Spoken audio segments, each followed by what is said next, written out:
এত বড় ডিসিশন তুমি কিভাবে নিলা? আমি তো বিয়ে করেছি এটাই জানি না বা এটা বুঝে উঠতে পারিনি বা এটা ডিসিশন তা এখন বুঝতে পারছি। তখন তো মনে হয়েছিল যে আসলে ইম্পর্টেন্স হচ্ছে যে একটা মানুষকে আমি অনেক বেশি ভালোবাসি, সেই মানুষের সাথে পথ চলাটা ইম্পর্টেন্ট ছিল। শাকিব খানের দ্বিতীয় সন্তানের মা হতে যাচ্ছে অপু বিশ্বাস। চলুন দেখে নেই নিজের মুখে অপু বিশ্বাস এই ভিডিওতে কিভাবে স্বীকার করে ওর নিল। পড়াশোনার ক্ষেত্রে হ্যাঁ পড়াশোনা তো করছে, পড়াশোনা করবে। ওকে নিয়ে আসলে আমার তো বরাবরই একটা ইচ্ছা, আমার মার ছিল যেটা যে ওকে ডাক্তার বানানো হয়। এখন ওর ওর কিছু ওপিনিয়নটা টুকটাক বোঝা যায়, সে ডক্টর হতে। সম্প্রতি এক টিভি অনুষ্ঠানে অপু বিশ্বাস জানায় যে বুবলি শাকিব খানের দ্বিতীয় সন্তানের মা হওয়ার পাশাপাশি অপু বিশ্বাস নিজেও শাকিব খানের দ্বিতীয় সন্তানের মা হতে চলেছে। এই নিয়ে এখন ফেসবুক পাড়ায় শুরু হয়েছে তুমুল আলোচনা।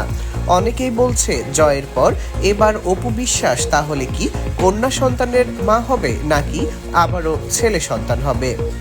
এদিকে অন্তঃসত্ত্বা অবস্থাতে বুবলি আমেরিকাতে পাড়ি জমিয়েছে।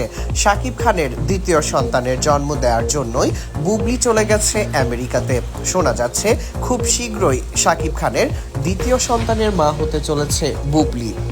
অপু বিশ্বাস সত্যি শাকিব খানের সন্তানের মা হতে চলেছে কিনা এ বিষয়ে অপু বিশ্বাসের ঘনিষ্ঠ সূত্র থেকে জানা গেছে যে অপু বিশ্বাস সামনে আর হাতে তেমন কোনো কাজ নিচ্ছে না।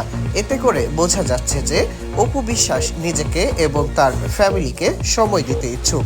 আবার অনেকেই বলছে নতুন কোনো কাজ হাতে না নেওয়ার পেছনে কারণ হলো অপু বিশ্বাসের দ্বিতীয়বারের মতো মা হওয়া।